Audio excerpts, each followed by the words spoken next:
Hi, Rich Hoffman here. Traveling with my family a little bit. First week or so of April, all over the place, man. We happen to find ourselves at Serpent Mound, Ohio. Very important place, probably one of the most mysterious places on earth. That's my camping rig. It's my kids, and we're traveling together to just kind of unravel some mysteries that are out there and do some research, show the grandkids the importance of them. And it's always interesting. I raised my kids looking at these things, and now they're adults in their 30s, and my grandchildren are now getting to see them for the first time. And I've been to this site, the Serpent Mound site, for most of their lives, for many years. And just to say here, it's in a state of decay. Bathrooms down there are closed for renovation. The watchtower is closed for renovation, and it's not really getting the funding or attention it needs from Ohio, because it's one of the most historic sites. Probably, I think Ohio should be treating it like Egypt would treat its pyramids. It has all the same mystery and reverence to it that they would find there, and it's important. So Ohio should be putting attention on the Great Serpent Mound, and it's a memorial site. And I think the problem that Serpent Mound has is it's dug itself into kind of a quandary. It's archaeologically built an assumption on the mound building culture as if they knew what it was, and I think they got it all wrong. And now they've kind of been exposed by a lot of free media types that are out there kind of doing the math and figuring things out, and that the site is much older than the Adena or Hopewell Indians, that they were just kind of hanging out here, and they built settlements around it. But the ancient tradition of Serpent Mound is much older. And here's a mound right here next to this little picnic area. There's another big one right over there. They have found skeletons that are 7-8 feet in some of these mounds up here. So it's part of that older tradition when I talk about the giants, the mound building cultures. And they predate those classic, what we call Native American cultures. They've been around for a long time, probably going way back into the Archaic period. And this Serpent Mound site, built on a crash, meteor explosion crater, where I'm at right now. It's for over 320 million years old, but it's been eroded. The edges of the crater are eroded away, but geologically, the impact underneath and the substructure of the ground shows serious impact by a large meteor. So it's no longer a crypto explosion. They know it's a meteor impact. And how anybody knew to build on this site this serpent reverence, this snake that's so well known, is quite a mystery. And there's a lot of mysteries here. And I think it's a stretch to think that some Stone Age type people crossing the Bering Strait and settling in the Ohio Valley came with all this advanced mathematics and started building these structures on sites that were clearly had serious catastrophes aligned to over 300 million years ago. And this is what this is. And this Serpent Mound, which is right there, that's it. That's the back tail of it. The little coil is here and the head's down that way. That it was built in this location, and it has all these alignments to solstices and different constellations. Very mathematically precise. This is an indication that something very, very ancient was at work here, and they had math way before the Greeks did that were able to calculate with a lot of precision alignments in a site that was an impact crater from well before humans were supposed to have existed at all. So what were they up to? That's why it needs study. But what I'm talking about here is the general decay of the area because it really needs to stay around. There hasn't been a whole lot of investment. I think the Archaeological Society, they were very aggressive and they dug a lot until they found out that they didn't really understand, or the narrative was going in a direction that their funding wouldn't secure. And the truth of the matter is, when you start pulling out giant skeletons out of these things, and the precise alignments and math that is in a site that's supposed to be built by primitive people, the narrative starts falling apart, and they don't really know how to go defend it or go get money for it.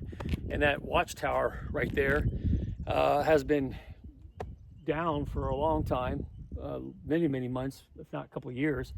And the old museum over there, I love the little place, but you go through it and the books are all irrelevant really, because it's based on an old archaeological assumption, and they don't even know what the dates, going to the BCs. I mean, some of the stuff here is older than the Bible. Well, it'd be older than the Bible, and there's a lot of reluctancy to endorse that theory. So I think funding has gotten stuck. It's a beautiful park. It's one of the great treasures of Ohio, and really of the United States. This is as complicated and unique as the Great Pyramids, maybe not in majesty of scope, but is certainly in ambition and mathematical understanding. These weren't just hunters and gatherers. This is a sophisticated society that put this here for a reason. And it's in Ohio. And in 2003, right over there, in a soybean field, there was a crop circle, just like you find outside Stonehenge. So we're looking at these cultures that are far older, and have mysterious UFO occurrences that occur by them. Clearly the one in 2003, the crop circle, way too precise to have just been done by some crazy teenagers in the middle of the night, trying to cause trouble and create a UFO hoax. These kinds of things happen around. This is the coiled tail here. Quite a fascinating thing, but this is the end of the Serpent Mound that you see on TV all the time. And there's mathematical precision, and even in the tail here, and how it overlooks this cliff face, and there's a creek down there, but way out in front of all this is the edge of an impact crater that we're looking at. So quite interesting, but this is a site that needs to be preserved. It really should be a tourist draw. And I'm here now looking at it, and it's been on TV, it's been on Netflix. Graham Hancock's done several great episodes. I know a lot of private investigators who have done some really extensive research in here that archaeology should be doing. There's rock formations down here that look like they were probably over 10,000 years old. They look like weathered away rocks now, but they look like they had purpose if you start dating things well into the Archaic period. And there's no reason for us not to think so. So while we're concluding all these things, you want to preserve the site, and it really does need some money. It could use some funding, and the clear indication is that watchtower's been down forever, and they don't want drones flying over here, because now the images are all over TV. If you haven't seen Ancient Apocalypse by Graham Hancock, it's one of those popular shows on Netflix, and he's not really allowed to do anything here at Serpent Mound anymore, because it's fallen outside the narrative what was established, which is a bunch of primitive Native Americans.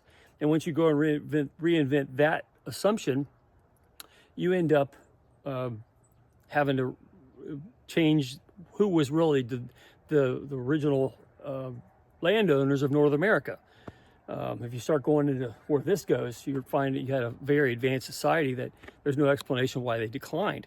Anybody who was creating a society that was this advanced in technical precision and alignments to the stars, and the calculation of how they rotate over 28,000 years cycle of time, and how they calculate all that is extraordinary. It takes more cooperation over many lifetimes to do, and somehow these people were able to do it at an unknown time, likely well extending to the BCs, probably going back to before there was a Moses, before there was even an Abraham, or going back to the days of Adam and Eve. And here's a snake, and we have a snake in the story.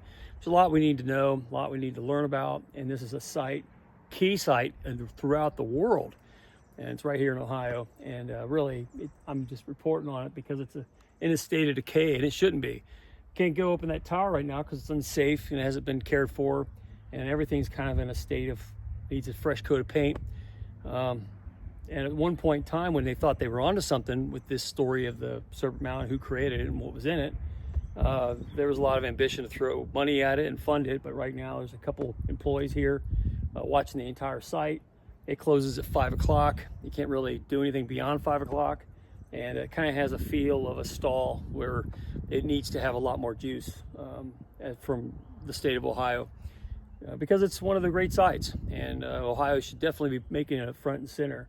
And being here right now, and everything's pretty much closed or broken or shut down, all the wood's kind of decaying, all the picnic tables need a fresh coat of varnish or something. I think the way it looks right now, we're lucky that even the grass gets cut. The trails you're walking on are all cracked and busted up, and at one point in time, they invested quite a lot in making it look nice. And they should continue to do that because it's getting worldwide attention. But I think the egg is on the face of the Archaeological Society. I don't blame archaeologists, but I think the egg's on their face because they have not, they haven't kept up with the rate of invention that came from discovery, and they need to catch up and not make themselves part of the story, and not hold on to a theory and reluctantly hope the site goes into decay so they don't have to answer all the ongoing questions. We should be looking to discover things and making it a tourist attraction that people preserve and not let it fall away into nothingness to hide the fact that they got it wrong. And that's a shame. Anyway, Rich Hoffman here. Share, subscribe, make tomorrow a better day. If you haven't read my book, The Gunfighter's Guide to Business, I think you'll love it. And we should be looking at preserving the Great Serpent Mound in Ohio, Peebles, Ohio, because it's one of the great wonders of the world, and it's in Ohio and deserves great respect and attention. Anyway, have a good day. See you later.